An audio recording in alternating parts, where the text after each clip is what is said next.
crash underneath, sound like thunder speaking. Flying carbon machines driven by the world's best, yes.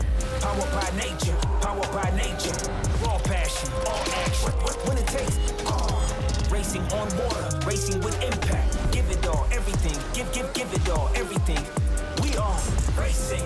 When it takes, we are SailGP. New Zealand, remote in location but stunning in vistas, and an absolute sailing mecca for those up for the challenge. For the second time, SailGP has returned to these waters for the ultimate test of seamanship and nerve. This is the pinnacle of racing. This is the ITM New Zealand Sail Grand Prix, Auckland. Once again, Auckland is the center of the sailing world as Super Sunday has arrived for Event 2 of the 2026 season. After a campaign, it's a spectacular start in Perth, the 13 international teams have arrived on the North Island, greeted by a massive grandstand and enormous crowds ready to watch the world's best compete on their beloved harbor. Who will emerge as the frontrunner and which teams will be desperate for season points after today? Auckland is a community where life centers around the waters and they embrace a coastal lifestyle that draws visitors from around the globe. Alongside Olympian Stevie Morrison and former Emirates GBR athlete Hannah Diamond, I'm Todd Harris. After a huge success to the start of Season 6, the fleet now takes on Auckland's waters. It's a quick turnaround for the next event at iconic Sydney Harbor, followed by an inaugural visit to South America and Rio. Then the showdown in Bermuda before hitting New York City. A return to Halifax, Canada is the final North American event, and then 4 stops at iconic venues for the European leg of Season 6. Finally, it's the last 2 stops in the Middle East, with a season grand final taking place at the end of November in Abu Dhabi. With one event complete, the reigning and defending champions Emirates GBR hold the top spot. They are followed by 3-time winners, the Bonds Flying Roos and DS Team France in 3rd. The newest squad in the league, Artemis, sits in 4th, just 1 spot ahead of US SailGP Team. North Star Canada, Red Bull Italy, and Rockwell Racing sit mid-pack. Switzerland, Los Gallos, Spain, and Blackfoil sit on 0 points after 1 event. Before Super Sunday kicks off, let's recap an unprecedented day 1 of racing here in Auckland.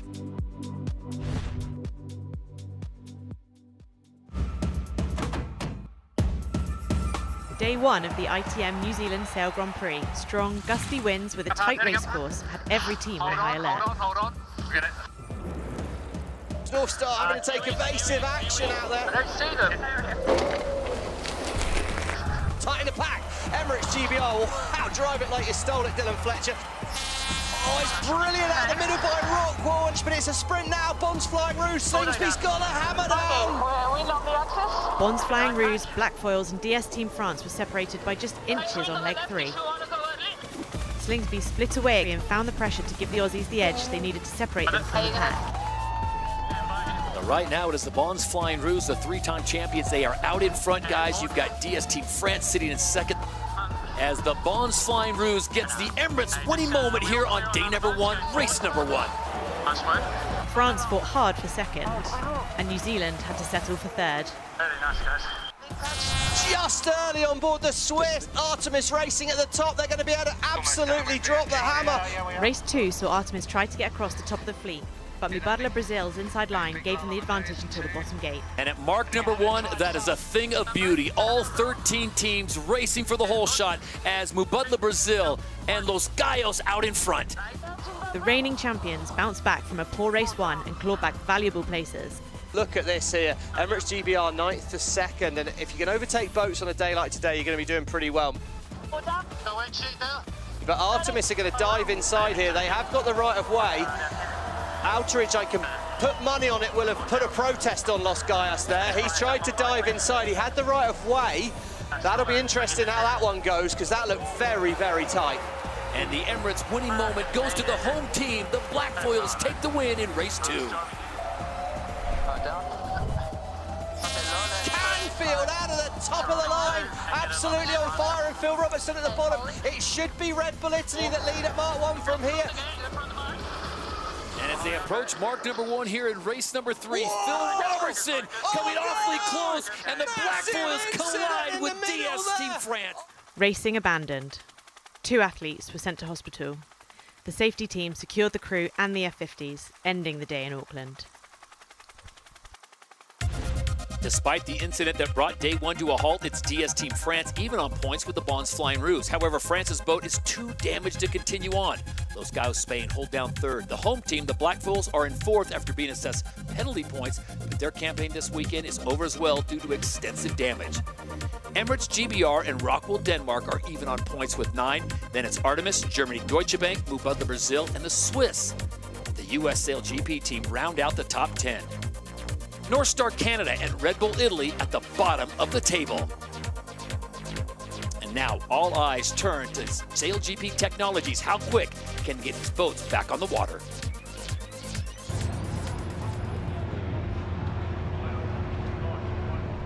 Yeah, I think both teams are quite okay. Just wanted to give my full support to Team New Zealand and also my teammates. This one was a super scary one. Hopefully we'll find some solutions to never see this kind of stuff happening again.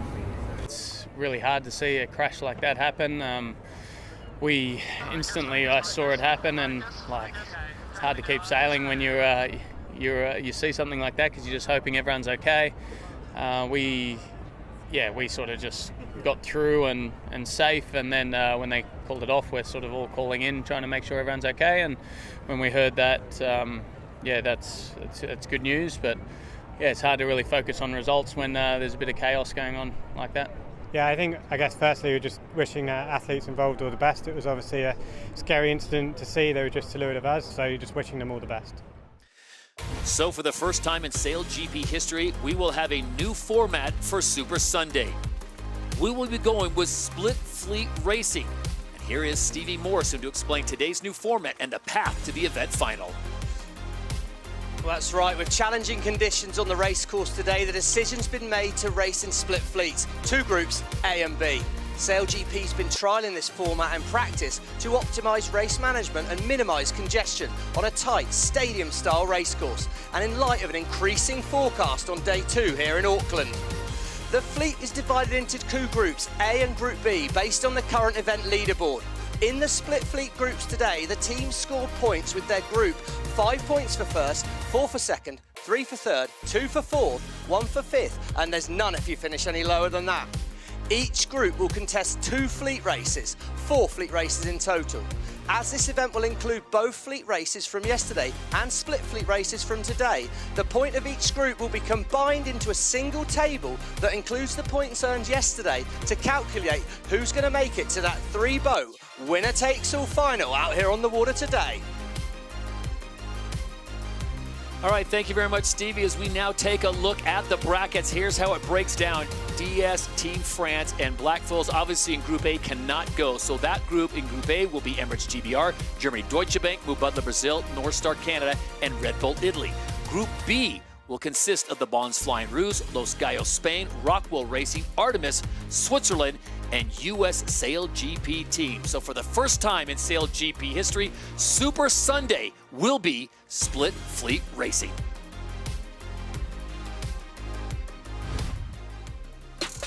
The start line in leg 1 are tucked right up underneath the grandstand at the City of Auckland, meaning there's little chance to anticipate the wind that's going to hit the course.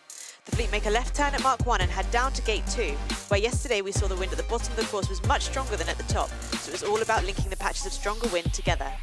Sailing the F50 in these conditions requires precision, accuracy and synchronization between every crew member, and again it will be fine margins that separate the fleet.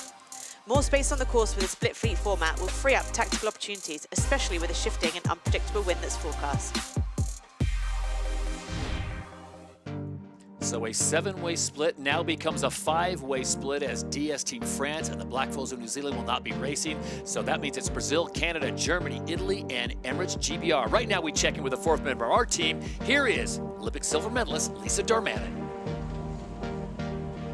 Todd, more challenging wind on the water today here in Auckland. While it's still coming from the southwest over the land, it's a little more west today, so perhaps a slightly more open course, but the wind speed and direction is still constantly changing. So huge amount of communication expected on board. So listen out for that from the athletes. Winds are averaging 28 kilometers per hour and gusting to 35 kilometers per hour, and we're expecting that to build throughout the day. It's super flat water out here, so it is full send mode, which is exactly what we are set up for competing configuration-wise. Under the water, we've got those high-speed T-foils and the high-speed rudders to match. In the air, we've got that 18-metre small wing, so low drag setup, and they've got the big jib one at the front to get them through the lighter wind period. So it is looking like it's going to be a fantastic day of racing, and as mentioned, a little bit more room on the racetrack, so I'm expecting the teams to be able to play around with the wind out here and really enjoy racing. So I can't wait to see how this one plays out, Todd. All right, thank you very much, Lisa Darmanin. We will check in with you multiple times throughout today's Split Fleet Racing. Just about 90 seconds away from the start of racing here at the ITM New Zealand Sail Grand Prix Auckland, and it is split fleet racing, so we've got 5 boats on the water. This consists of Group Number A. Group Number B will have their opportunities in a moment. Stevie, I think, Hannah, you might agree with this as well. This was probably the right decision considering what happened yesterday. Yeah, I think you know, it was obviously amazing events yesterday, and we really wish the best for those athletes in their recovery, and it's nice to see the boats back out there and remind ourselves what an amazing event SailGP can put on. Go where you want. So here we go, 1 minute away from the start of history here in SailGP. It's a Super Sunday split fleet racing. This is Group A. It'll be a little more room, Hannah, and I'm sure some of these teams with the conditions that Lisa reported on are going to enjoy having that space. Yeah, and the Prix certainly looks like it's up at the moment as they approach, heading behind the line to set up their final approach before start time.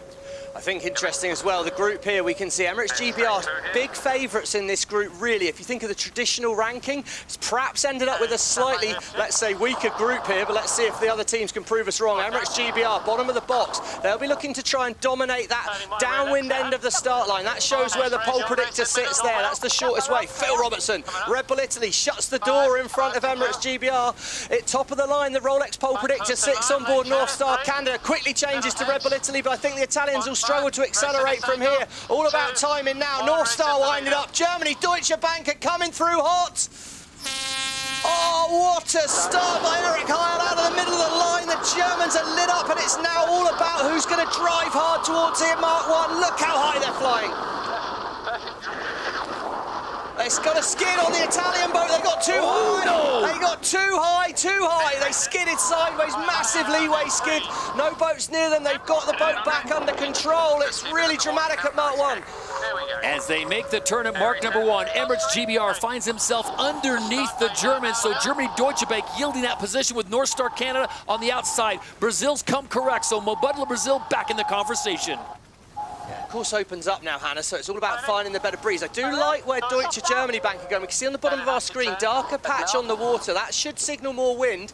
Big boat speed gain for Germany coming here. Look at them head down the course. Yeah, that huge patch of pressure there. That looks like that wind direction shifted to the right as well, allowing them to sail straight down the course and really make a gain over Emirates GBR. I think what we've got here, Todd, is we've got big gain for Germany coming. They're going to have the right of way, but you can expect Emirates GBR to sail back into that German wind as we move down. It could well still be tight. Dylan Fletcher's going to have a chance, but Eric Heil, brilliant execution here. And can North Star Canada make it to gate 2? Oh, they both are all going to try and do a left turn here. Double manoeuvre by the Germans. Emirates GBR are going to be very fast around the outside.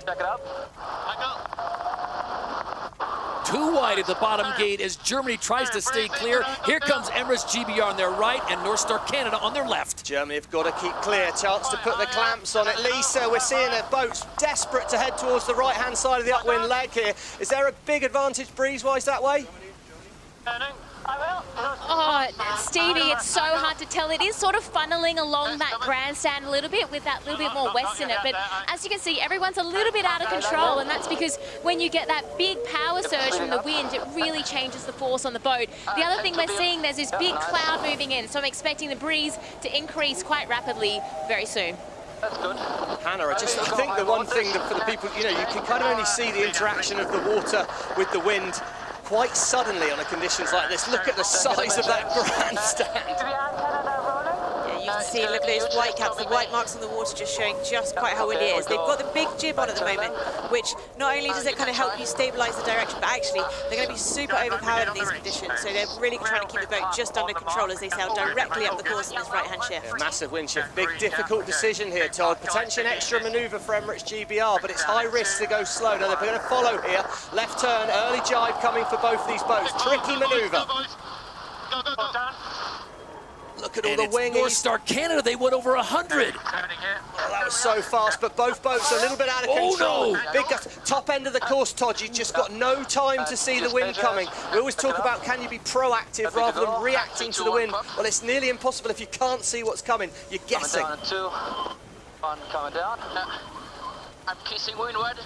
Really top-end conditions we can see here. Just trying to keep the boat under control. It's a game of pushing as hard as you can, but knowing where the limit is and just reining back a little bit. You need to push, but you can't push too hard because the consequences will be massive. Yeah, I think you liken it, if you like, to a Formula 1 race if it's raining. You know, you've got 800 horsepower, but if you use all of them at once, you're going to just spin out. So you've got to judge how much you put down, but there is a lot of wind on that race course right now. Lisa, have we seen an increase?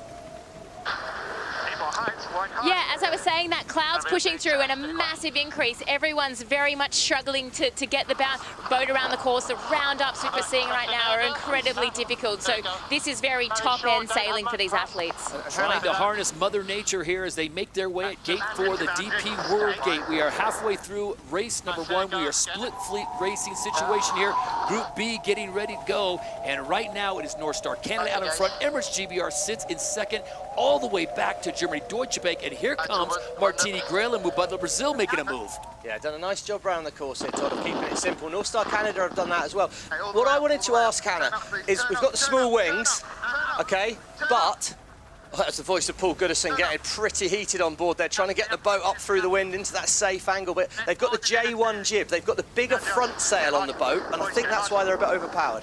Yeah, definitely. I think, you know, the jib, while smaller than the wing, it is such a massive influence on the way, the balance of the boat. It really influences how you have to drive the boat, the feedback through the rudders, especially at the bottom of the top marks. They need to be releasing all of the tension in that sail to help keep the balance of the boat. But at the moment, I'd say the J2 will probably be the better call for these conditions. Yeah, so that'll be an interesting thing to watch as it goes on here, Todd. We're nearly halfway through the race. You can hear Paul Campbell-James saying he will make the left turn, but they're going to be slow for this acceleration. And again, we saw how difficult, look how slow they are. A lot of as soon as the boat slows down, the load magnifies massively. They've got to be careful with this turn away from the wind. Giles Scott, the driver for North Star Canada, a two-time Olympic gold medalist. And looking at the speeds now, pick up as he makes the turn. Behind him, the reigning and defending champions from season 5, it is Dylan Fletcher and Emirates GBR. Look at the speeds pick up into the 90s. Yeah, much better manoeuvre there, just because Emirates GBR were faster coming in. Left-hand side of our screen, Mubadala Brazil. Well, Martini's got the boat back under control, chasing down Germany as we see GBR on our Rolex chasing time, bottom of the screen. It's a gain to Emirates GBR from that well-executed manoeuvre. Canada is still slow. They're sailing into a lot of wind on the left-hand side of our screen. They're going to get going very, very quick as both these boats start to arrive at what can only be called the massive moment of jeopardy at the top of the course here. Big acceleration coming. On board. Good execution again, Hannah. Both boats had reasonable boat speed into that. Yeah, it's so important to be sailing as fast as you can. Kind of counterintuitive. Yeah, nice. Settle, nice fairway here, no rush. Okay, 5 down. Todd, one No, very sorry. wise man once said to me, to finish first you must finish. And Paul Goodison, Olympic gold medalist back in 2008, but very experienced sailor. As we see a split course here, this should be advantage Emirates GBR, but they're slow at the moment here. Fletcher hoping for one and into the top. Final upwind leg, it's got to be accurate. So they'll head back to the top of the course. There you see Canada at the top of your screen. They have the lead right now. Emirates GBR, they are in second place. Remember, this is the battle to get to the event final. Only the top 3 teams between the split fleet will get there. So it's all about points. What can you do? So Mubadala Brazil still battling as they sit in third. But the top of the course looks like it is slowing down. Lisa, as we go down to you, what has changed over the last 5 minutes, if anything? Yeah, so what happens is when this rain pushes in, you get a surge of wind, but when the clouds over you, the wind drops a little bit. So everyone's been able to settle in a little bit, but it is actually probably a little bit more patchier, which means the angles are hugely different. So a little bit lighter, but the range is bigger, so it's still just as difficult. Crucial moment here, Lisa. We've got a cross coming. North Star are going to try and stick this manoeuvre. They've got to be clear of Emirates GBR. Oh, Fletcher's going to protest. Not for me, Dylan. That's a Hollywood there, mate, in my opinion. But can they make it to the top of the course with no more manoeuvres? If Fletcher's judged this right, he should be ahead. But North Star are going to be a lot faster. Could be a slow manoeuvre for Emirates GBR and a trailer park round the outside for North Star. Let's see how this next 30 seconds plays out. should be all good with that.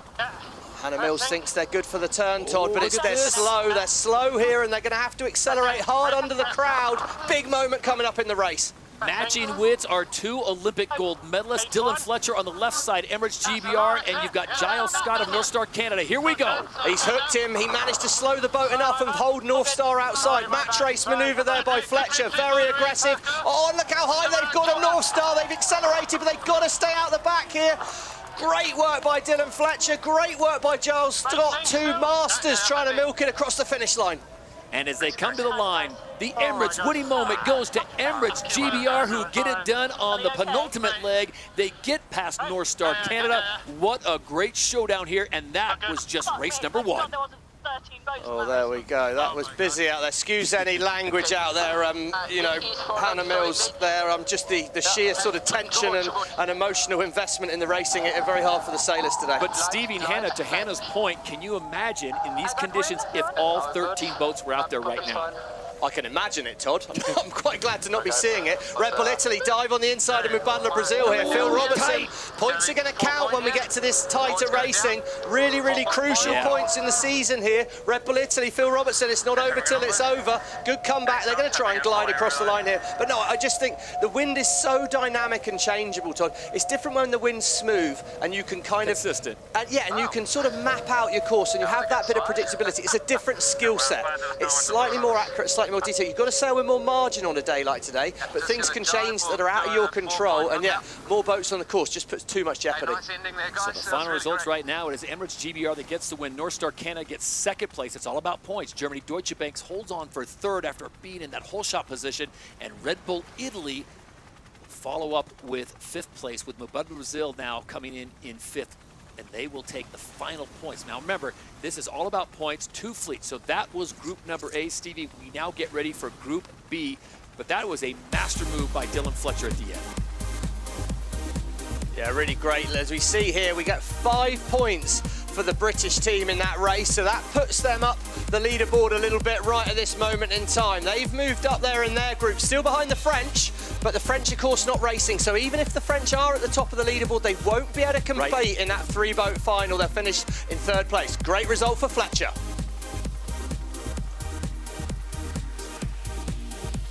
So we take a look at the Emirates fly time right now. And I tell you what a great race put up by North Star Canada and their driver, Giles Scott. Stevie, it looked like they had the win until that penultimate leg, and then they got hooked by Dylan Fletcher and Emirates GBR. Well, a beautiful day and a beautiful day to go racing. Mother Nature is riled up and ready to go as SailGP comes to Auckland for the 2nd time in league history. Group A has given us a great show here on their first race of the day. We now reset. Group B gets out on the water as the fans get a bit of refreshment and settle in for another great show as it all leads up to the event final coming up at the ITM New Zealand Sail Grand Prix.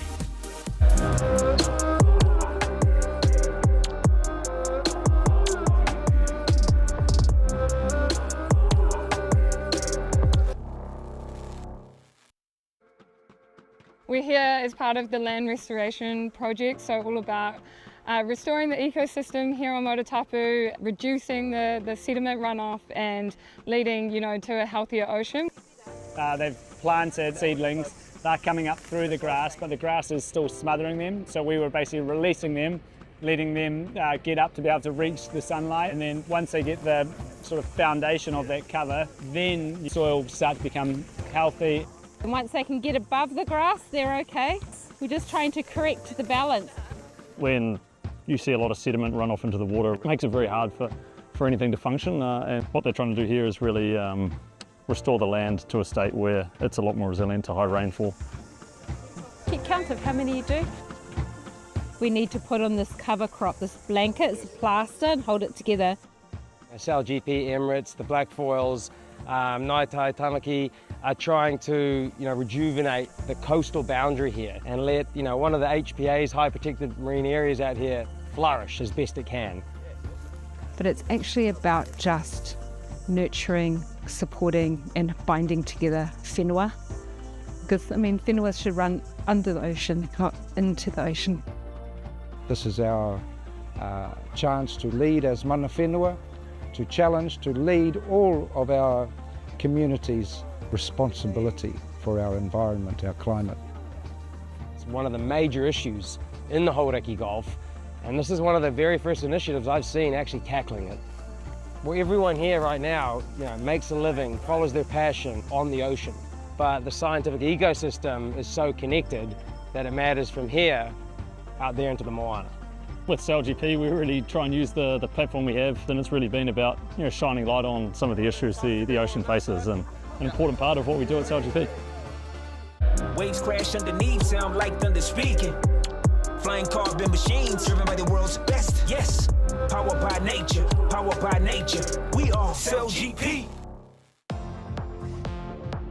And a beautiful day here in New Zealand as we continue on with Super Sunday ITM New Zealand Sail Grand Prix Auckland, part of the Rolex SailGP Championship. Stevie Morrison, Hannah Diamond, Lisa Darmanin, and Todd Harris, and a beautiful day as we get ready to go racing. It'll be split fleet racing yet again, and we will introduce you to Group B and see what they can do out on the waters as Mother Nature has delivered some very sporty conditions, as we've heard from Lisa Darmanin throughout our broadcast.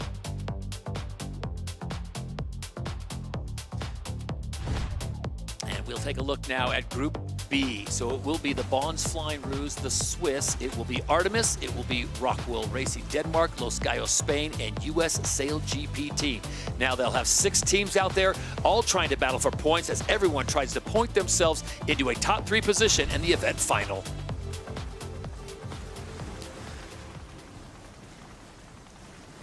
Just over 90 seconds to go until we kick things off here in SailGP, history being made.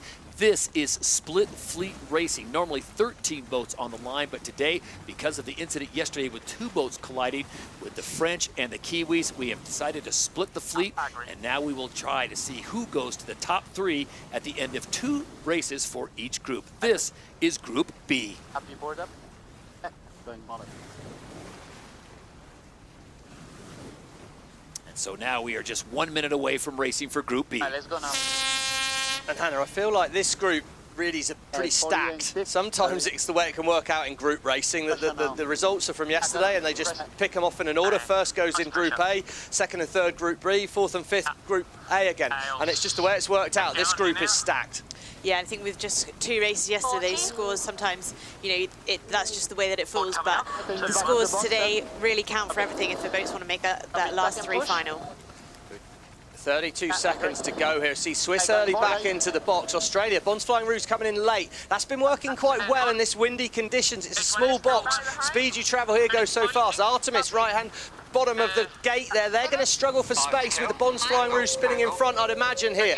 USA, they're out the back. Pole position is down at the leeward end of the line. Bonds Flying Rouge look early right now, although they've got the Rolex pole predictor on the top of their wing at the moment. Acceleration game now. Rockwell Denmark look well lined up. Let's watch them wind it up. Line's about to turn white and we're going to be go. Great start by the Swiss. Rockwell Denmark, great, but it's slow for the Bonds Flying Rouge. Couldn't accelerate the boat, which has parked Artemis, and it should be Rockwell that drive away from here, but you've got to manage the power on this leg to Mark 1. Hard puff again in 2, 1. Want to stay on hard puff. And as they approach mark number 1 here for Group B, it is Rockwell Racing on the inside, the Swiss on the outside, and there is Taylor Canfield and the US SailGP team holding down 3rd. Well done by the Swiss there, that's so fast. Any of our eagle-eyed viewers, as we see this first manoeuvre, that front sail's smaller now, Hannah, there's been a change. Yeah, that's right, and I think for the conditions that seems like the right choice. All the boats there are really trying to make sure that they can manoeuvre at that first mark as quick as possible, and the US SailGP team just managed to get around the inside there and get their way ahead of Rockwell Denmark. Oh, that was so close, Hannah. I can't believe how close they pushed it. This is the umpires, penalty USA, windward boat not keeping clear, go behind Denmark. Oh, to my eye, that was too close. In these conditions, that was so risky. Right of way was with Denmark. I think they both stayed clean, but yeah, I got to go with the umpires. That was too close in these conditions for me. The Swiss are driving away. Disappointing first day here in Auckland, but at the moment they look good, although a great wind shift on Artemis and the Bonds Flying Rouge. Bonds Flying Rouge straight down the course. They're progressing towards gate 2. Don't have the right of way, but could be second by the time we leave this bottom gate. Oh, they're going to be winning after this gate. In fact, the Aussies have just nailed this downwind leg. Thread the needle, Tom Slingsby. So at gate 2, the DP World Gate, it is the Bonds Flying Roos who make the turn to the left-hand side. Everyone else looks to be going to the right-hand side. And now that's a good time to check in with Lisa Darmanin down on the water. Lisa, from Group A to Group B, have conditions changed at all? Just go, keep it on 2. Well, it has actually died off a little bit, like the end of the last race, but the thing that has changed is this group actually changed down to their smaller jib, so the mid-sized jib, while the other fleet was racing. So a little bit more control out here and lighter breeze, but as you can see, the angles are just changing so much. So, you know, the athletes will be using their eyes, but also the technology they've got on the boat to look at what angle they're sailing and try to predict what's coming next, because it is hard to see out here. It is really hard. We just saw the Oracle Cloud there. There's up to 4 or 5 different kilometres an hour, sorry, 5 or 6 different wind speeds on the course there. Everywhere's different, a lot of different pressure and a lot of advantage potentially can be gained out here. But as soon as you get a bit wobbly on these boats, you just lose your flow, and Artemis have looked a bit shaky. Can they refine that rhythm? How do you reset yourself, Hannah? Yeah, it's really tricky. Everything is so intense. A lot of people are just trying to filter out too much information. It's the team that can do that the best who often comes out best results-wise. And I think for the Bonds Flying Roos, they're so experienced in these conditions. I would probably expect them to see them walk away, so it's more about this middle pack. They're going to be really fighting the boat and trying to find a bit of space, regather their composure, pick their way around the course. And right now it is the Bonds Flying Roos giving a master class here in Group B. They have a massive lead over Artemis, US SailGP, Switzerland, Denmark, and Los Gallos, Spain. And Stevie, it took a long time for Taylor Canfield and the US SailGP team to get rid of that penalty, and it's cost them, but they've made some gains on that side of the course. Yeah, I mean, as soon as it's this windy, it's actually pretty hard to slow these things down. The Australians nicely lined up here for gate 3. They should be fast. Los Gallos have got a slight boat issue at the moment, so they're way out the back. They were looking good for a final here. Really bad news for Los Gallos to be 6th at the moment, not really in this race, but the Bonds Flying Roos, I mean, that's a masterclass. Look at the ride control, look how stable the boat looks, and it's flat water at the top. They're going to be very, very fast here. Slingsby's watching the boats behind, expect a manoeuvre to try and match things out, and Artemis, well, there you go. There's plenty of aged experience on that boat, and they have refound their rhythm. They're up to 2nd. Big opportunity for Artemis on the water today. They could move themselves up into a position in the final. Nathan Outridge, a crafty driver indeed, Olympic gold and silver medalist. He's driven for Japan, several other teams, and kind of a no-brainer, Hannah and Stevie, when they were looking for a driver for this squad. Yeah, so much experience, especially in these boats, and he's put an amazing squad together. I think, you know, it takes a while to settle into the crew configurations. Oh, it looks like there's a problem with the Swiss boat here. Well, they've got slow. There can be no wind up there. It's pretty light at the top of the course. They could have just executed a poor manoeuvre and fallen off the foils. Here we go. We're on board here. They look good to me right now. They're to turn away from the wind. Look at the foil on the right-hand side. Oh, the foil comes up. That's probably a button press. Someone can easily just stand on a button to accidentally pop the foil up. And there you go, mistake on board. And they've just fallen down off the foils. The other board's gone down just fine. The board's, yeah, board system's working well. Human error for me on that one. They've hit a button, fallen off the foils. Real shame for the Swiss. But it's opened the door for Artemis. They're up to 2nd. Slingsby, well, he's down the road. It's just about getting this boat home. Deliver your boat home, Tom Slingsby. And turning, slow turn. And turning a little faster, and board. So calm on board the Bonds Flying Roos. As you see Artemis take the right-hand turn. Not been the favoured gate so far, but if they can find some breeze, I think they're feeling pretty happy with 2nd. They'll probably just be defending from there. Well, another famous quote from a very similar person to my first, you must finish first, is that keep it simple, stupid. And I think Artemis Racing there, just minimising manoeuvres, keep the boat fast. If the boat's fast, it's unloaded, and those manoeuvres are a lot easier. Doing an extra manoeuvre at the bottom, it might gain you a couple of metres, but the risk potential of getting slow is so huge. So, bit of experience there from Outridge. He knows he's not going to catch the Bond Flying Roos. Keep it simple. Get a 2nd, and let's go and fight again in the next race. This is like 5 of 8, the first race for Group B, as you've got Australia out in front. Better pressure right side, really light down the left. And board. There you go. It's one of the great features of SailGP, Hannah, isn't it? The coaches there. That's Ben Durham, Bull, he's known as, able to talk to the Aussies. Well, the Aussies have ended up in the left. They are a bit light there, but they've got one more manoeuvre to come. They've kept it foiling. Slingsby sounds pretty calm, so things have got to be good. One more manoeuvre, and then it's a sprint to the finish. There they are. There's the coaches on shore. Ben Durham, middlest shot there. He called the breeze, but oh no, sorry, another lap to go. My mistake here. Going to turn away from the breeze on the Bonds Flying Roos, and they're just going to shoot off, sailing back to that right-hand side. So he did listen to his coach. Nice to see. couple in front of the wing here. I think we're in. I cannot see them. A little lower. We'll be around the front. We got 15 till boundary. Prioritising the communication there, even though there's fewer boats in the course. Things are changing so quickly, the angles are changing, crossing, not crossing, so really important communication between the strategist and the driver there. No, we're okay to just drive out of here early. I think there's a nice bit of time. There you go. It's really interesting, those comms, isn't it, Hannah? I think on a day like today, if you can keep things calm, you can keep the comms smooth, then you plan ahead. You're planning ahead. You're not reacting to what's happening. You're just executing what you want to do. Then you can sail smooth. And Lisa, it looks like there's still a pretty open race course, but the manoeuvres are hard out there today, aren't they? Nice angle, Julia. GB's back. Yeah, it's really tough out here. As you can see, you can kind of go both ways, but it's really the timing that you get round the mark. So when Rockwool and USA, there's this beautiful bit of pressure that they're getting now, and that's going to carry them nicely down the course. All right, thank you very much, Lisa. They are on leg 6 of 8 with the Bons Flying Roos way out in front. Spain, Los Gallos, the champions from season 4, they are having some problems. And let's go back and take a look at this and see what's going on for Diego Botín and his squad. We're on board the Spanish boat here. We see them. Just a short time ago, Stevie. See if you can spot the problem. Okay, so the left-hand side of the screen there, that board they would have hoped to have raised, so they've hit the button, the opposite pressure problem to the Swiss, where they got it up when they didn't plan to. But yeah, they've done a manoeuvre there. They're going to drop one board, they want to lift the other one, but it wouldn't come up, so it's a mechanism not quite working. It's actually on the starboard side, so that's not the side that got fixed. So I'm interested to see what's happened with that, but they've got the tech team on board. Sure, there'll be a real battle on to get them ready for the second race for Group Prix here.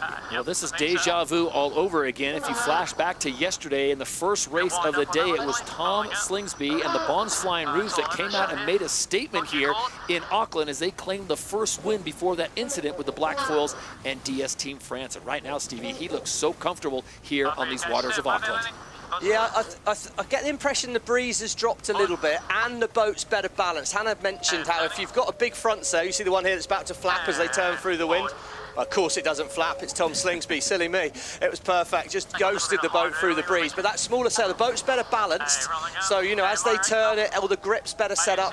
And they've just got the boat tuned in a bit better, so they look smoother. Be interesting to see Group A on this better configuration out here. But yeah, Slingsby, he loves these conditions. A few wind shifts, you can minimise the distance around the course, you can find a bit more pressure. And, you know, people can make mistakes. Well, they certainly didn't have the best start. Remember getting off the line here at the start of the race for Group B, and it was Slingsby towards the back as it was the Americans out in front. But as they come to the end of the race for Group number B, the Emirates winning moment will go the way of the Bons Flying Roos. I think that's a little bit of experience as well, though, Todd, to be perfectly honest. It's not the day where you have to be leading Mark 1. It's the kind of day where it's a bit more of the hare and the tortoise, you know, you just let's be steady and smooth around the course. Very easy to go crazy fast, but things can go bad. Artemis here, they're going to come across in second, and they've really personified that. They got a little bit wobbly, calm things down, back for a second, great result. So Nathan Alleridge and Artemis come through, and then is a big gap. Good race, though, for Taylor Canfield and the US SailGP team, Stevie. They had themselves way in the back, and then they get the penalty, and now they fought themselves back to third place. So the US will take third in race number 1. Ready board here? All good. Aboard. So the Americans coming through in third place. Now the battle is on for the remaining points. And Stevie, this is a whole different scoop of math. You and Hannah crack out your abacuses because it is different than what we've normally had with 13 going, and it's straightforward. Now you've got 2 groups, the points are split in half, and now we have to figure out some way to get 3 boats out of 2 groups for an event final. Yeah, and I think the thing, you know, the simple fact is you want to get as many points as you can. That's the key. We want to end up with as many points as possible. So when any of the graphs go up on the screen or any of the tables go up, the boats with the higher number are going to be the ones with a better chance of getting through to the final. So in that sense, it's simple. And we'll see when these boats come across the line where things wind up and stuff. But one thing's also sure is as soon as you have fewer races, Hannah, the margins are minute.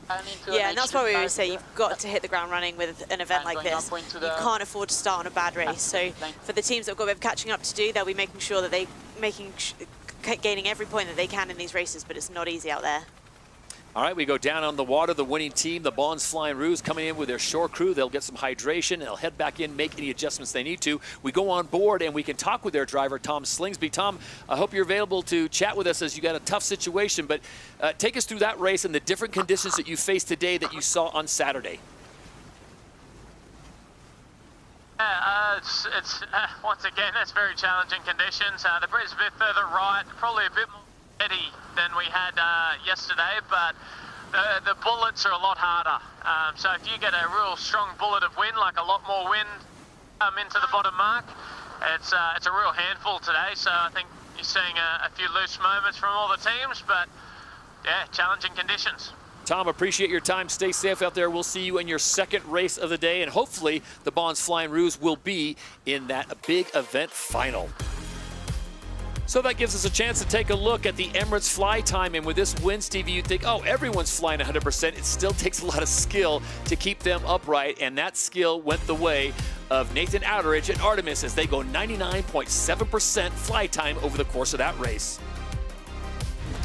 So let's take a look at standings. Remember, these are combined with yesterday as we see, and it is the Bonds Flying Roos sitting on top 22. There you see DS Team France, 17, not racing today. Emirates GBR, so they technically take over second, with Artemis now moving into third, Los Gaias in fifth, and Rockwell Racing in sixth. And then it starts to get very interesting because the points will be at a certain premium.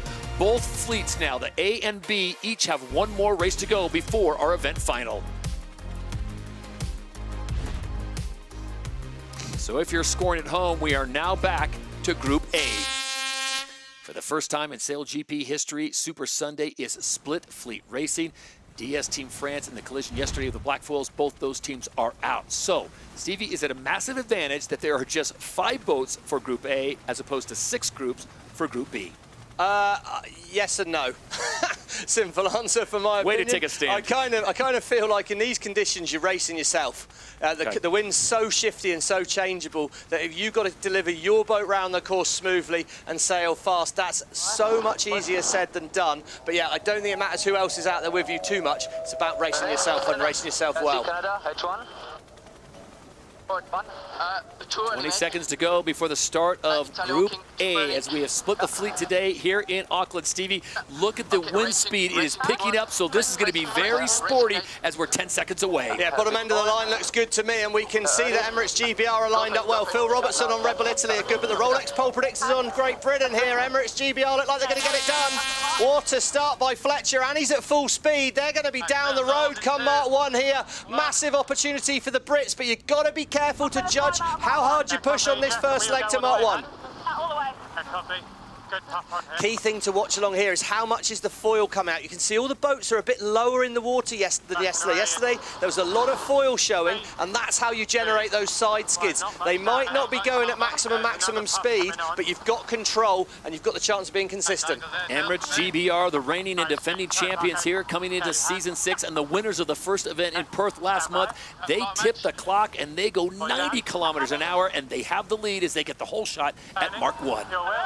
You see Neil Hunter hanging onto that wing Hannah at the front. I mean, Dylan Fletcher spun the boat there. Accurate landing out of the manoeuvre, and they're away. Red Bull Italy are keeping it tight, though, as a North Star and Germany Deutsche Bank. This is a tight race on the downwind. Let's get up into the Oracle Cloud.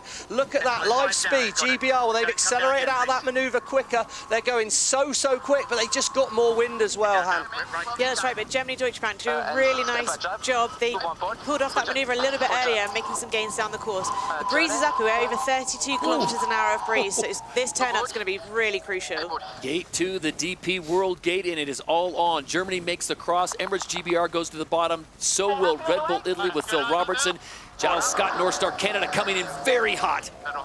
Yeah, they judged that very well. Interestingly, 2 boards in the water there for Canada. That helps with control as well. Of course, it's more drag, but it was a beautifully tight rounding and a lot of control. So teams are having to find ways to manage the compromise. Pure boat speed versus control. Vorsprung Dutch technique, I believe the Germans call it, Todd. Pressing, very slow, big build. This is leg 3 of 6. It is Emirates GBR, Red Bull Italy, North Star Canada. Brazil, after a terrible start, they sit in 4th place. And there you see Germany Deutsche Bank. That should actually be back around. 5 and 4 should be swapped with Brazil. Lisa, I mean, I know we're saying it's shifty out there, but it does feel like if you come to the right-hand side of the course as you look upwind, so more the side where Emirates GBR are at the moment and where Germany are, feels like there's a gain that way.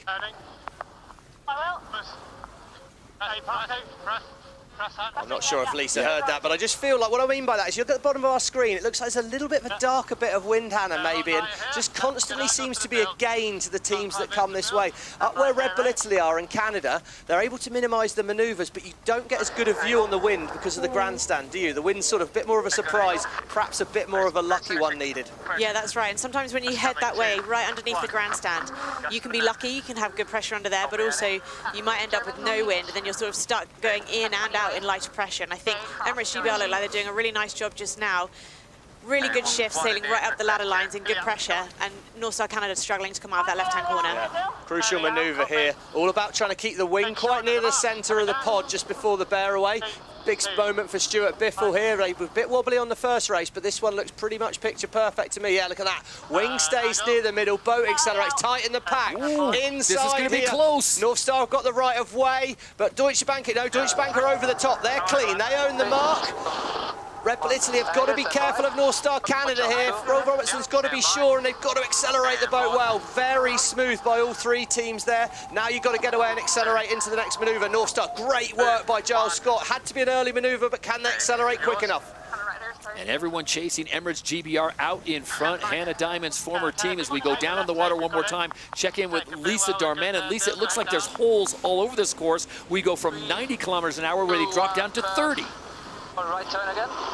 Yeah, exactly, and that's what's making it so difficult, and you have to think so far ahead when you're moving this fast as athletes. And the other thing is the ley line, so where you do your manoeuvre and you're trying to line up for the next gate, that's changing as well depending on how much breeze you have and what direction it's coming from. So it's like, it's really challenging out here, but obviously Emirates Great Britain are, as you said, Steve, before, just keeping it simple and sailing their own race and doing a really good job of it. They've done a nice bit wobbly around there. I think, so, by my maths, if Emirates GBR finish first here, they will book themselves a place in the final. For the other three teams, who knows? Fletcher's tense, he's not enjoying the speed, and they're very slow there at the bottom of the course.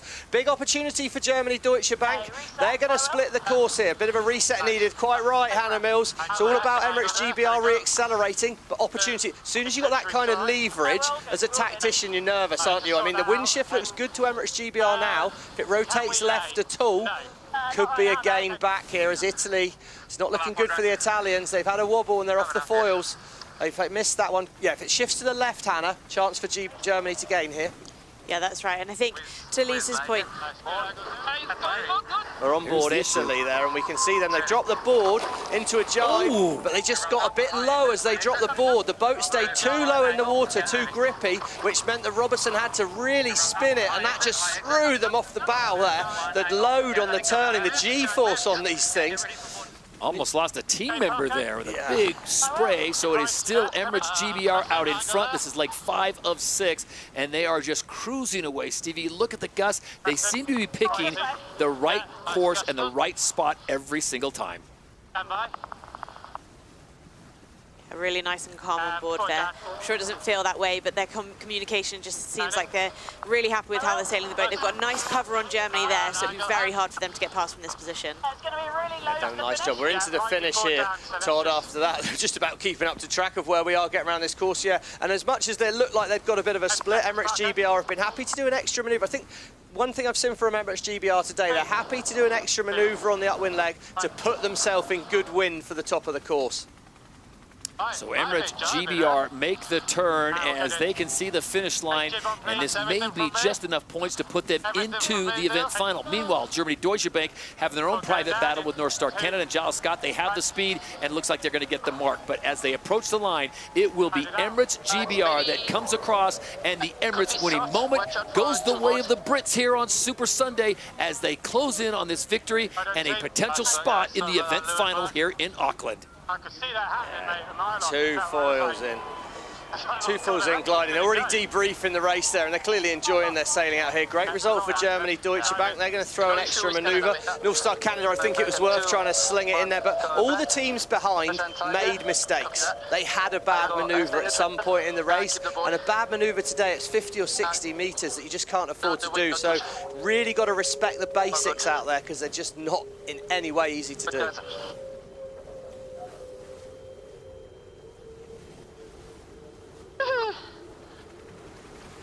Good one for Germany there, Todd. Yeah. And the rest of the team now, it looks like, as we said, they've turned off the wind as they all kind of scramble to try to get to that finish line. North Star Canada was flying. I mean, we're talking, Stevie, as they approached mark number 1, they were hitting 90 kilometers an hour. And it looks like Red Bull Italy has sorted out their problems. Phil Robertson and that crew will bring it home. Yeah, I think so. And as I say, it's not a day for top speeds. What it's a day is for average speeds. You know, and you can see here as we see Red Bull Italy coming in, they had some amazing speeds, some incredible moments, but then they had that bad manoeuvre, they fall off the foils, and it's a few hundred metres gone. I think what Emirates GBR are doing is deciding, okay, we're actually only going to sail this boat at 90% of our potential top speed, but we know we can execute that consistently, whereas if you push for that top speed, you suddenly end up out of control, you fall off the foils, you park up, and you just lose a lot of distance. So a lot of maturity on board Emirates GBR, and to be fair, the Bond's Flying Rouge as well. Consistent speed is the key on the race course today. And I think what we're seeing, to Lisa's point, is that the ley lines are really hard to judge, so that's where these manoeuvres are falling apart.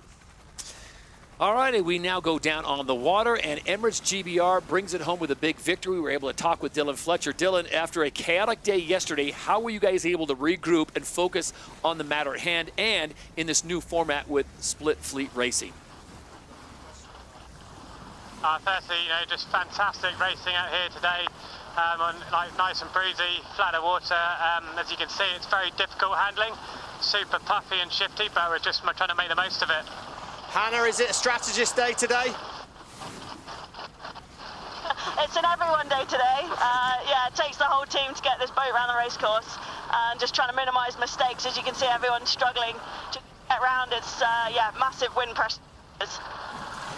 Guys, appreciate your time. We'll let you get about it, and we hope to see you in that event final coming up in just a matter of moments as we take a look at the Emirates fly time for this race. And once again, Germany Deutsche Bank showing their class as they go 99.5% fly time. That's up on the foils. That's the most efficient way to get around the course here at the ITM New Zealand Sail Grand Prix.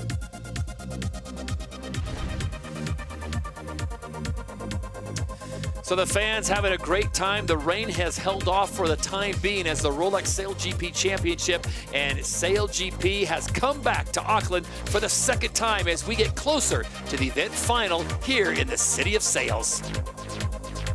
SailGP is always looking for new ways to inspire the next generation and find the stars of tomorrow. Mubadala helps connect that ambition to the water, and wing foiling is where it's really taking off.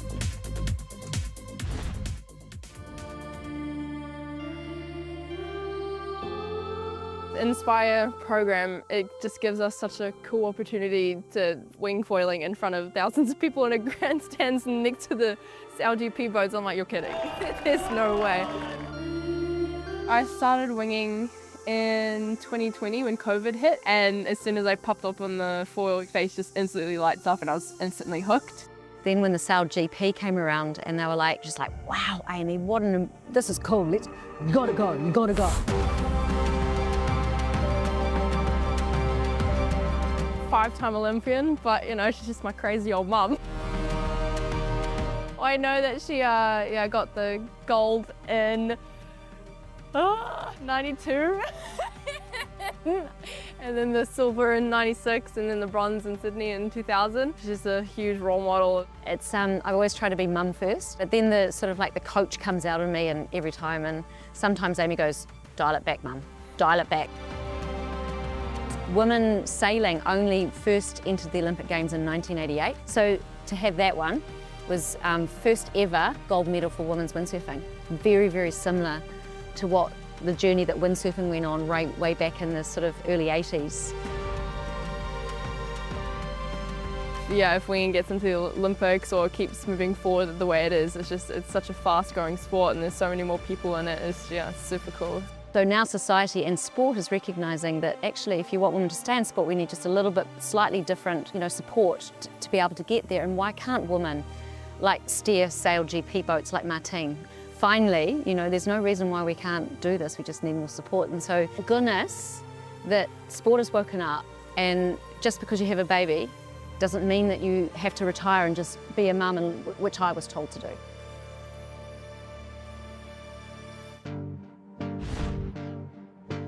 And we are getting closer to the event final to determine who will walk away with the title here in the City of Sails at the ITM New Zealand Sail Grand Prix Auckland, part of the Rolex SailGP Championship. Stevie Morrison, Hannah Diamond, Lisa Darmanin, and Todd Harris with you as the fans get a little hydration going on and we get closer to the big showdown and the event final. But before we do that, let's go back and take a look at that last race, Hannah Diamond and Stevie Morrison.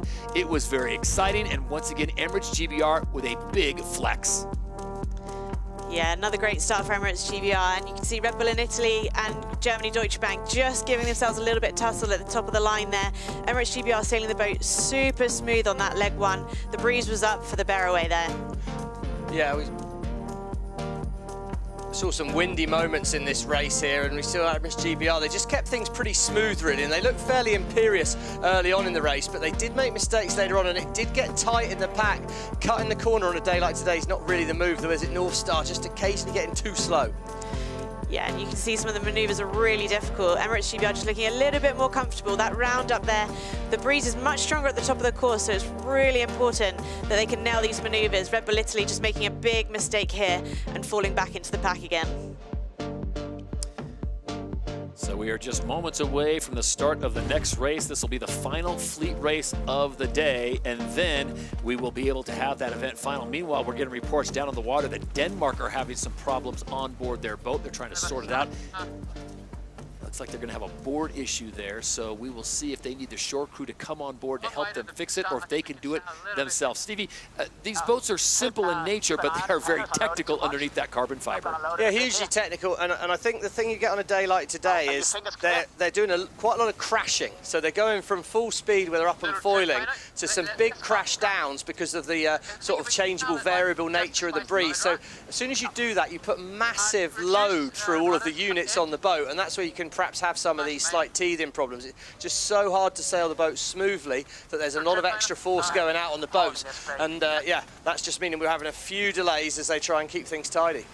In case you're wondering where the rest of the teams are, we have gone to split fleet racing here on Super Sunday, so we have split the fleet 6 and 5 with the loss of DS Team France and the loss of Blackfoils New Zealand after their collision yesterday. So Group A, Group B, and then each team will get 5 points for a win.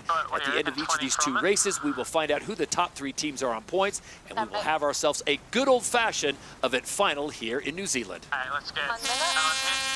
Oh, we saw a bit of a super fan in the crowd there, Todd. That was Lily Draper, Chris Draper's daughter, cheering on the Artemis team out there. They'll be hoping for a result. Artemis need a good result. Right. They're pretty much in a direct battle with Los Gaios to make the final. Emirates GBR will be in the final. Bond's Flying Rouge will be in the final, as long as they deliver their boat safely to the finish here. It's Artemis versus Los Gaios in terms of a good result. As we hear Draper wing trimmer, let's get things going here. We see the Swiss are early back in the boat, and the Spanish are going to control things with Artemis. They're going to have to be careful. That line in the middle of our screen, when that turns white, would go. The favoured position is middle of the line, so it's all about timing here. The teams are late into the box. It's a small box. Can Artemis control Los Gaios?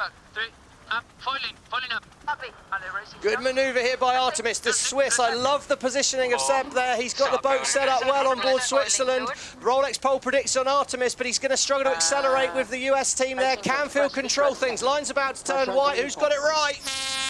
Oh, Taylor Canfield, beautiful start by the US SailGP team. Great at the top of the line from the Swiss, and Los Gaios fly over the top of Artemis in the battle to the final. So we're getting word that Rockwell, Denmark will not be able to race, so now it becomes 5 boats battling out here in the final fleet race, and it is the Stars and Stripes, Lady Liberty flying high as they approach mark number 1. And stand by. First tactical opportunity to get a split here. It looks like Canfield likes the breeze for an early manoeuvre. We can see top right-hand side of screen, there's good wind coming down the course. The grandstand really putting a bit of a wind shadow across the course. So all boats manoeuvre on the mark. Fantastic manoeuvre by the US there. Look how smooth they are on board. Australia cut the corner. Slingsby dives inside. He's potentially up to second, but it's tight, tight, tight. Want to come back out this way. Coaching team there, Marcus Lynch. He's been the head coach of the team there, done a really nice job on the US team, made some nice improvements, and they're out stretching their legs in the lead. Can they keep it tight through the race? So changeable out here, Hannah, though. There's a lot of golf left in this hole. Yeah, that's right. And it looks like we've had a bit of a left rotation in the wind direction here. They're sailing not quite as far down the course, which means there's going to be more manoeuvres in this first leg down to gate 2. And yours, Andrew? Is up. Yeah, yours. Fine. No higher, please, I don't think. Pretty wide on the course. Here we go. Taylor Canfield there, crossing the bow. Pretty smooth. It's light on the course at the moment. As they approach gate 2, you hear them saying it's soft. Course left, so Canfield looks like he wants a right turn at the bottom here. He's seeing wind in the top of our screen, but what are they going to do? Complex manoeuvre coming here, maybe. And turning up in 3, 2, 1, turning up. Nice job there. Los Gaius are going to split the course, but they're ahead of Artemis, crucially in that race towards the final here. Lisa, it seems like the breeze has dropped out there. Yeah, it has dropped out here, but it is kind of coming in and out where I'm seeing under the bridge. It looks like some more winds coming, so I wouldn't panic too much. But as you're saying, it is really tough out here, and I think trying to adapt to what you've got at the time, and you heard the coaches in the coaching booth are working overtime, but it's also hard because they're communicating so much on the boat, so there's that real balance of knowing what to say, when to say it, and when it's really important. Tight here, Artemis at the top versus Switzerland. Tight cross, right of way Artemis. I think it's all clear, but it looks to me like a game for a less turn. US had the first choice, but maybe both teams made a gain here, Hannah. This could be crucial for Los Gaius in the race to the final. Yeah, definitely. You hear the US SailGP team there going all the way to the boundary there. They think that there's better pressure, maybe better shift on that right-hand side, so they're happy to push all the way across past the Spanish, which might open up a bit of leverage for them.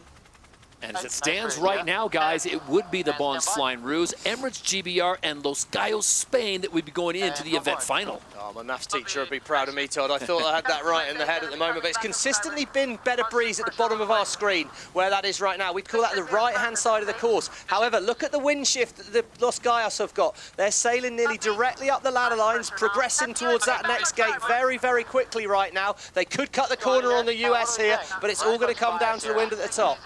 Spain's going to go right turn. 66 kilometers an hour on Los Gaios there, much slower on the US boat on this right-hand side of the course. Yeah, I love that. You heard Andrew Campbell there saying Spain are going to go right turn. It's like he thinks he's on board their boat, but he knows Spain have got to do one manoeuvre, and it's easiest to do that. US team, they're going to have the right of way here. Doesn't look like they make left turn. Expect a manoeuvre for the US. Los Gaios have got to either be sure to cross. No, dip behind. Safe. Good call. Oh, my life. Oh, my goodness. No, US manoeuvred there. They were blocked in front of Los Gaios. That was all fair. That was just aggressive racing. No surprises there. Two-time World Match Race champion Canfield. He loves this one-on-one tussle, and he's not going to give Los Gaios an inch. Very close to the boundary here. So Spain plays it safe. Los Gaios, currently as it stands right now, they would make the event final after this race. They would join the Bonds Flying Roos of Australia and Emirates GBR, the reigning and defending SailGP champions. Great shot that, isn't it? I mean, firstly, look how beautiful the city of Sails looks with a bit of sunshine on it there, but as well as we see the Swiss turning around, there's definitely opportunity on this course for the teams at the back, but you've got to do good manoeuvres. Swiss team turn, got to stay foiling fast. The big thing that's changed for me, now we're under 30 kilometers an hour of wind. You have to be pushing the boat. As Los Gaios are really pressing across over the US team there, there's a kind of a bit of a barrier where you've got to hold back if it gets breezier, but you've got to be pushing when the wind drops. Oh, we got umpire message there, outside the boundary. Unforced error. That is an unforced error, really. They're trying to make the course wide as possible at the top to minimise manoeuvres later on, but when it's this shifty, it's just not worth that risk because you don't know what you're going to get further down. And at the moment, you can see it's a good wind shift, good breeze for Artemis. They look like they're making some gains along with the Swiss, and it's light on the US team. Let's see how this plays out down the course. Last chance saloon for Artemis, though. Leg 4 of 6. Only one more upwind leg to go before the finish, and they've got to look to overtake the Spanish if they want to make the final. And 5 more. So Los Gallos dips behind the Bonds Flying Roos as Taylor Canfield and the US SailGP team have reemerged in first place. Has not changed the standings as it is right now, with still Australia, GBR, and Spain going into our event final. Yeah, but for the 2026 season as a whole, these will be crucial points for the US SailGP team. Exactly where they'll finish here, I've got to be honest, I'm not entirely sure. Trying to keep up with the two groups is hard. We know Bonds Flying Roos are in the final, and we know as it stands, unless Artemis can get past Los Gallos, it will be Los Gallos in the final as well, who will race against Emirates GBR for the title here. But for the US SailGP team, if you can keep these two previous SailGP champions behind you, what a confidence booster that'll be as we head to Sydney. I want to remind you, coming up February 28th and March 1st, in 2 weeks' time, it'll be the KPMG Sydney Sail Grand Prix. That will be quite a show. But we still got more racing to go here in Auckland, in the city of sails, and it is US SailGP team with Taylor Canfield now extending their lead to almost 200 meters. All the way across course. Little press. Lisa, it feels like, you know, there's a big change. What's the clouds looking like upwind of us here? Are we expecting a build again before the end of this race? Faster, just in the putt. Yeah, so as you can see right now, it's a beautiful day, but there is a big gloomy cloud sitting to the south, which we're expecting to push in. But, you know, right now the breeze has rotated a little bit, but as these clouds come in and out, it'll keep changing, and that really depends on how much wind we have, how gusty it is. I'd say it's not as gusty as it was at the beginning of the day, so a little bit easier for the sailors to navigate. So there we go, nice one, Lisa. We can see big gain here for Los Gallos by stretching wide on the course. Crucial moment coming up. When the two boats come together, oh no, Spain, it's obviously seen a big wind shift there. If they're going to fall, they're just happy to cement second. Again, pretty mature sailing from the Spanish. I thought they'd push more to where the Bonds Flying Roos are. Bonds Flying Roos have got a chance to dive in at the top here. If they're inside the zone for the mark, they'll have right of way. I don't think they will be. It's going to be good news for the US SailGP team. They should be able to bring it home from here. They may not get to the event final, Stevie and Hannah, but this has got to be great momentum for that team that's struggling to get points, and a nice way to start things off here in event number 2. It's going to be a big gain, and it's the Aussies that made a gain over Los Gallos here. Shouldn't matter in the race to the final, but again, if we think about this 3-boat final coming up, Slingsby's looking fast out on the water today. Slow turn, nice guys. And as they come to the line, the Emirates winning moment goes the way of the US SailGP team as they get the final fleet race win here in Auckland. Yeah, they said nice race. That was a really nice race. I mean, they best start, sailed solid, no mistakes. They'll be so happy with that as they leave here. Los Gallos, well, they've done a brilliant race after a tricky first event in Perth, and then I was worried for them in the first race today, Hannah, when they couldn't race. Another solid one for Artemis, but I think they're going to walk away from here 4th again. They're not going to want that to become their lucky number. So Artemis crossing the line just behind Los Gallos, and you sense the frustration on board with Nathan Outteridge, Chris Draper, and their crew. All right, guys, let's go back to the start of this race, the final fleet race in unusual circumstances for the first time SailGP instituting split fleet racing. Yeah, and we got a chance to see why Taylor Canfield has the reputation for being so good at starting, really nailing that time and distance. Then we had Artemis and the Swiss at the top of the line doing a really nice job. The breeze was up a little bit again, and the US did a really nice job of prioritizing that inside line and making that first maneuver out of Mark 1. Yeah, it was tight, wasn't it, in the course? And really that battle to the final was Los Gallos, the Spanish, versus Artemis. And they just got to manage to get a big acceleration at the start, and they sailed fast. I think, as you said, Hannah, in the race, drive the boat, keep the boat speed in, and they also did a good job of racing the race to the final, not necessarily racing to win this race. A lot of mature decisions by the 2024 champions. And they pick up more accolades. The Emirates fly time goes the way of the USA. You can't get much better than that. Taylor Canfield and company, they go 100% in the final fleet race here for group number B. So the fleet racing is all done too. Yesterday we had 4 today, and here it is. The Bonds Flying Roos, Tom Slingsby, they are in first place. Emirates GBR in second. DS Team France sit in third, but they are unable to go because of the damage to their boat yesterday. So that means that Los Gallos and Diego Botin's team, they move into the third place, and they will be racing in the event final here at the ITM New Zealand Sail Grand Prix Auckland. What a way to wrap up the day. It'll be Australia, Great Britain, and Spain. So the fans get their final beverage, maybe a snack, and they settle in, the debrief, and then we are off and racing to see who will walk away with the title here at the Rolex SailGP Championship.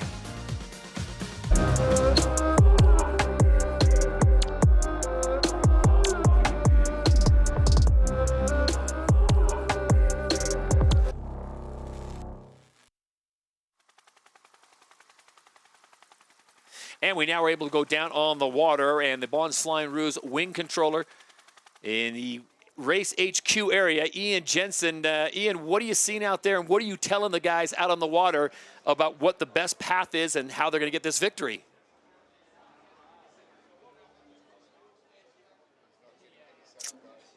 So we're not getting to Goobs right now. Ian Jensen not able to hear us, so we will just try to circle back with him.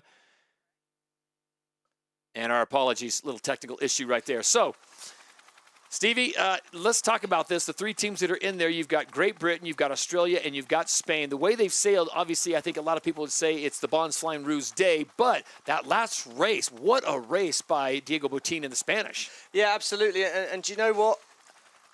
Emirates Great Britain have won the last 3 of these big finals in a row. They won in Cadiz.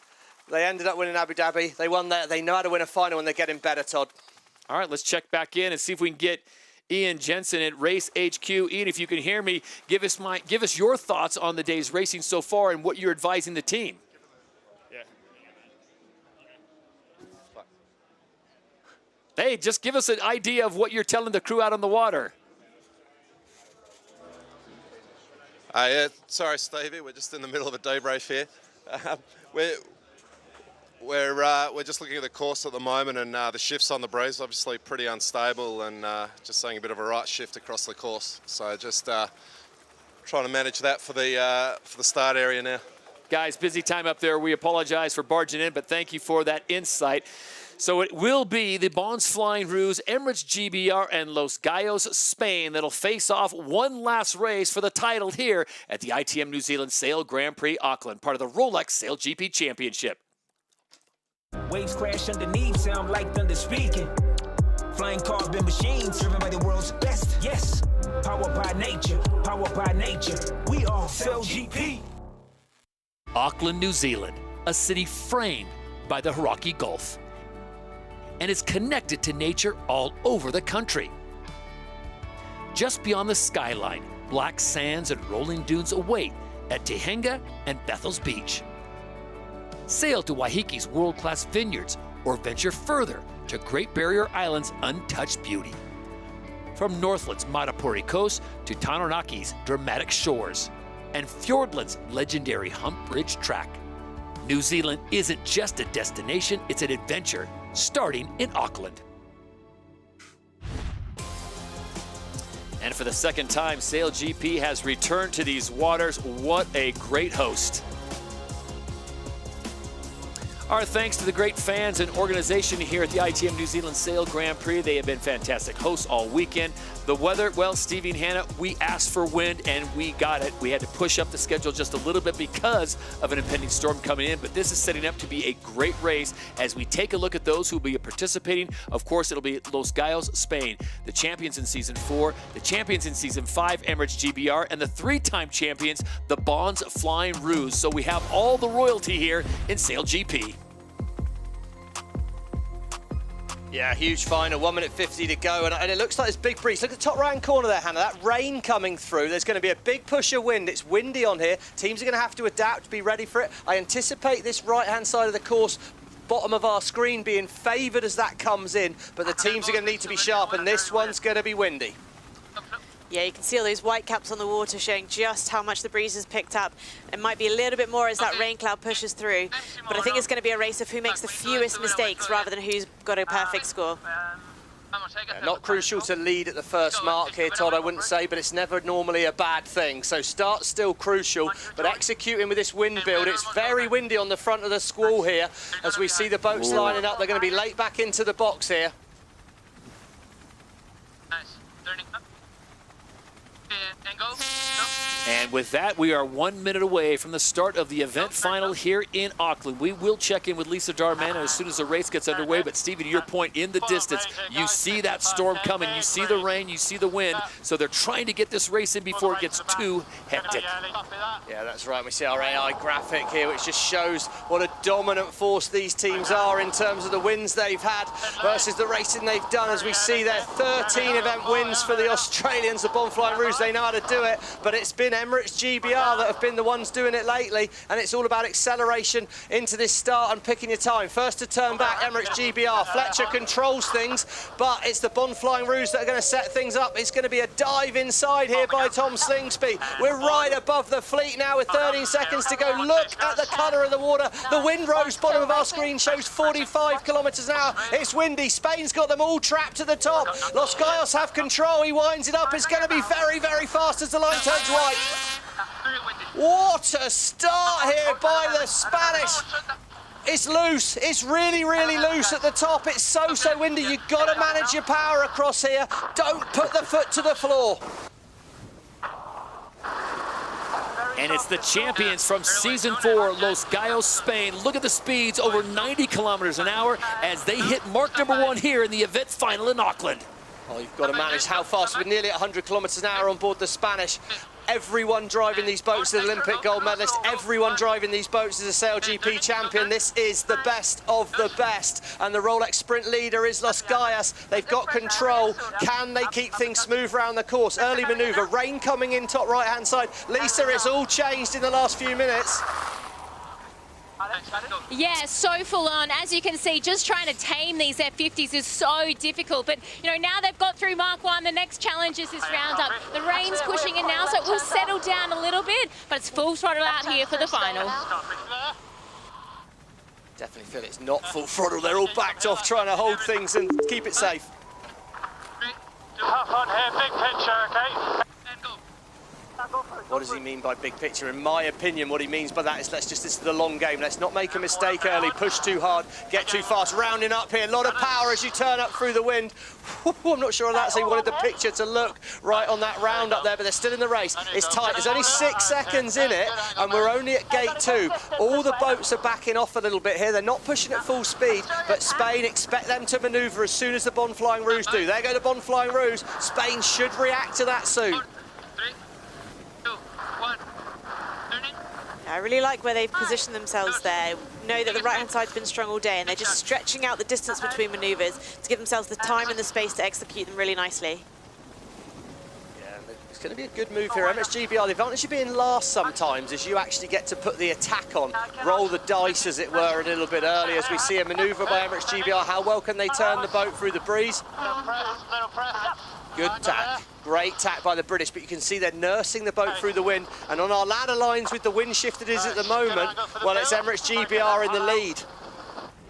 So halfway through the event final race here, and it is ironic, Stevie and Hannah, these are the only 3 teams that have ever won a title in the 6 seasons of SailGP. And it's neck and neck, Todd, right now. Bonflying Rouge manoeuvre, they won't have the right of way, and I would have thought there's more wind to the bottom of our screen, Hannah, but it's so tight wind shift-wise. Oracle cloud down here. It shows us the wind's pretty similar across the course, similar wind speed, and it's all about manoeuvres. You can see the teams are nursing it round. Right of way, Emirates GBR. Los Gallos are going to have to park things up. That was close to me. He will have pressed the button. We will hear from Craig Mitchell whether that was clear or not, but Los Gallos at the moment show us in the lead. They're stretching away still as we approach gate 3, and this is going to be seriously dangerous. They're going to go through the max power zone. They're going to have to wind it up and tame these beasts as they turn away at gate 3. So close together here. You can see that rain pushing in now, keeping the wind speed high. Bonflying Rouge and Los Gallos super close to that top mark. Okay, we hear no protest from GBR. Dylan Fletcher obviously thought that was safe, but it's Bonflying Rouge have cut the corner. It's they lead here at gate 3, Todd. It's going to be an absolute sprint, and you can be sure that the racers out here on these boats will not back off as they get this tight late in the race. So halfway through the race here in the event final, everyone looking for a title, the second event of season 6, and a tip of the cap to the fans who have stuck around as the rain comes in, and these faithful Kiwi race-loving fans have not left. Come on, Todd, they're tougher than that. They love this. This is just a nice summer day. Look at the breeze here. Fast mode, they say there, Tom Slingsby's trying to lock it in, but as soon as you're this tight, Hannah, the racing instincts take over. There's no way they'll be backing off right now. No, that's right. And you've got to be pushing close to the edge. But where the Bonds Flying Roos are there, they're in quite a nice controlling position over Los Gaias. Where the wind's coming from is essentially in front of them, even though they're going downwind. It's a really nice position, jibing early on that left boundary. Yeah, they just put disturbed wind on them there, so they'll slow them. And there you go, we can see the graphic coming off. That's showing how the wind's disturbed. Effectively means the Spanish are sailing in less wind. They've got less potential horsepower, and they're going to follow here, I'd imagine, on board Los Gaias. Look for a mistake for the Bonds Flying Roos. It'll be a split on the course from Emirates GBR, but it's about accurate manoeuvres right now, and Los Gaias put the boat down. There's water over the deck. Another game for the Bonds Flying Roos. Emirates GBR feeling that sailing the extra distance is going to pay dividends on that side of the course. Hannah, do you agree with that move? Well, I think they were a bit forced. They had to split that bottom gate. If they were going to follow, then it's much harder to overtake from there. So I do like that they've split. And if they get a right shift at the top, it could put them right back in contention. This is the final upwind though, Todd. Lisa, this is the last upwind. GBR have rolled the dice. Where's the wind coming from? It's really dropped off across the whole course. I think where the Bonds Flying Roos are is where the best breeze is at the moment. But as you've seen, where Emirates Great Britain have gone, they have got a shift, but it looks like Bonds Flying Roos will cross ahead. Here we go. This is the penultimate leg. It'll be this next gate, and then a left-hand turn to the finish, and then a championship will be won. And it looks like Emirates GBR has sailed into one of those pockets with less air. Meanwhile, the Bonds Flying Roos covering everyone with a massive grandstand in the distance. Yeah, one more good manoeuvre here for the Aussies, Todd, and they're going to be well set. Yep. So it was that dive inside of the top, the Rolex chasing time. Well, it's still only 7 seconds, but in this world, when you're traveling at about about 20 meters per second out there, well, that's a big distance, isn't it? They've got a nice lead on the Bonds Flying Roos. One more good maneuver. Tom Slingsby, Glenn Ashby, Jason Waterhouse, Sam Newton, Kinley Fowler and Tash Bryant are going to be able to bring it home. They won here last year, Todd. They seem to love Auckland. It is deja vu all over again for the Bonds Flying Roos and their fans as Tom Slingsby has come to the land of the Kiwis, and as he passes through this last gate, he can see the finish line. There is no one near him as he checks his 6, and it is a straight shot to the finish. The battle will be on for second place, but there's no question who will take the win here at Auckland at the ITM New Zealand Sail Grand Prix. It will be the Bonds Flying Roos with speeds over 80 kilometers an hour. It'll be a fast flyby for the fans, and the champions here in Auckland. Once again, it's the Bonds Flying Roos 2 years in a row. Oh, they got it done. How good indeed. There you go. Flags or raincoats, I'm not sure, but they've got it done there. As you see, Emirates GBR did stick that manoeuvre. Good comeback for the British. They're going to get the win. Fletcher will be happy with that, and Los Gaias, well, 2026 season is up and running for the Spanish. They're back in the game. It is the race of champions, and it goes the way of the 3-time winners, Australia.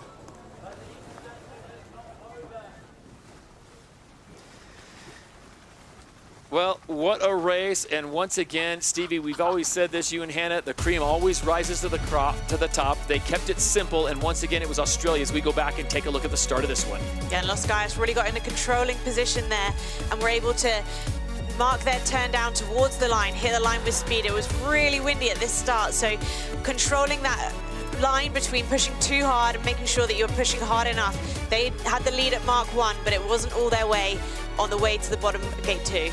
Oh, Hannah, I just love our sport. The start of this race, you had to be an explorer. It was like being on an exhibition, an adventure. You were trying to climb the north face of the Eiger, and then it turned into a tactical battle after this absolute war early on in the race, and it was the Bonds Flying Roos that managed to just know exactly when the moment to put the hammer down. It was right here. Slingsby knew, right, okay, breeze is dropping. I can dive inside. I can be aggressive all of a sudden now, and he found that thing. What a sport, what a race, and what a performance by the Bonds Flying Roos when the pressure really came on in front of the finish. And as they cross the line with no one within 100 meters, it is the Bonds Flying Roos who rule here, and the Emirates fly time, no question about it, 99.7%, nearly perfect for Tom Slingsby and his crew as they cruise to a victory here in Auckland.